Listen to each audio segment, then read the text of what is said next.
Hey guys, what's up? It's Tiffany of Tough Angel Books, and for this video I'm going to be doing a book talk on the Effort List.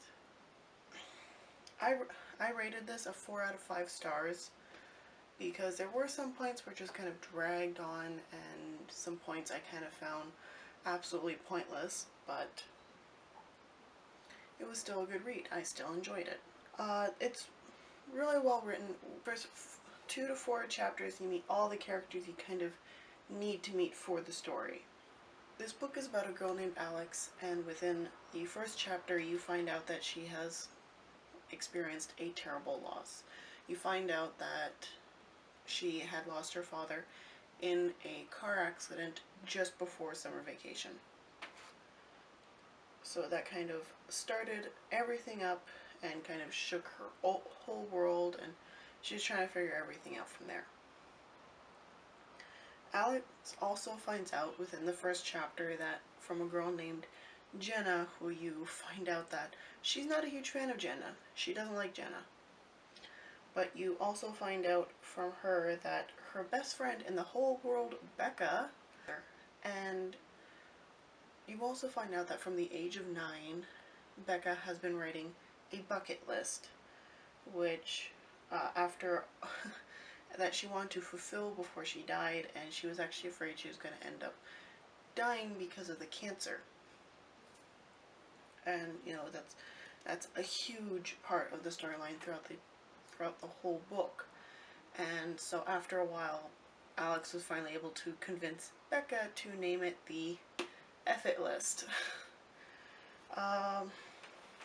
You also find out that Becca is the queen of drama, and she is very dramatic, and she's been in just about every school play. Actually, no, she has been in every school play that her school has done. In this book, you also meet a guy named Leo, who turns out to be, you find out is someone Alex has had a long time crush and fantasy about. And at first you think he's a bad guy, you think he's a terrible guy, but he turns out to be way more than anyone expects. And so that I kind of really liked Leo in this book. What I liked the most about this book is that it was written in the perspective of someone who knows what it's like to experience the loss of a family member to cancer. Oh no, the loss of a family member, and also knows what it's like to to love someone who has cancer and everything. And it's like it's definitely aspects that people can relate to, because at some point in our lives we are going to know someone who has died, someone who mattered to us has died, and at some point we may even meet someone and care very much about them and find out they have cancer. It's always a possibility, and it's always kind of scary, but the fact that this was written in the perspective outside of that, outside of, you know, it's not written like The Fault in Our Stars, where it's written from the perspective of someone with cancer. It's written in the perspective of someone who knows someone with cancer, someone who knows someone who's died. The entire length of this story takes place in the span of a year, and you quickly see Alex go from one perspective to another, to another, to another, and you actually see that she makes a huge change throughout the entire book. But that is it for the non-spoiler part. That is as much as I can say without spoiling anything. If you want to click off now, I'll see you with my next video. If you stayed, then please endure me just talking and talking.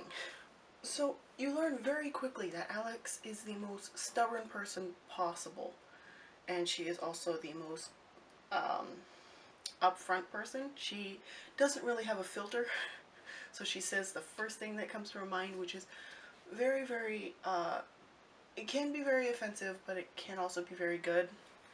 And you also find out that that's why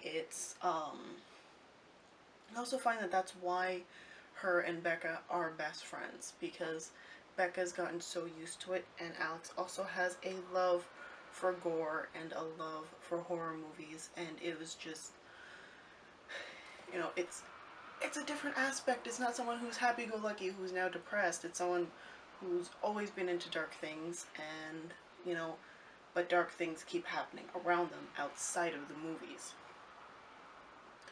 You also learn that some of the things on Becca's effort list is very tame, like eating a hot pepper, baking cookies for the janitor, uh, masturbate.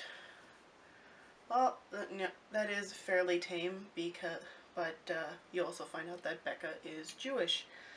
Um, there's also stuff that's not so tame, like go to school dressed like a prostitute, take a bath in someone else's house, stuff like that.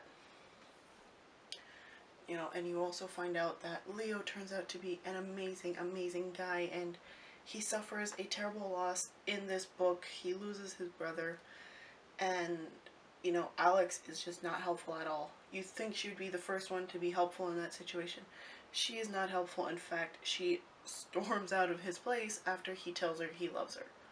Like, come on, Alex. She drove me nuts at points. You also meet, you know, when I met Caleb, I was very iffy about him because, you know, he was the boy next door. He was a homeschooled boy next door and everything. So it's like, I kind of imagined him to be very prim and proper and everything. So that was just interesting. And, you know, and then at the end of the book, you see that Alex has made a huge change. She actually realized that, you know, it's okay to open up. It's okay to feel happy. Just because bad things are happening around you does not mean that they're happening, that they don't affect you. And it's very important, especially when you read about the heart-to-heart she has with her brothers, and then she actually tries to make up with Leo, and that was just amazing because she actually wanted to make things right with Leo. That is pure awesome. But that's as much as I have today. Until next time, like, subscribe, leave a comment down below what you think, and happy reading.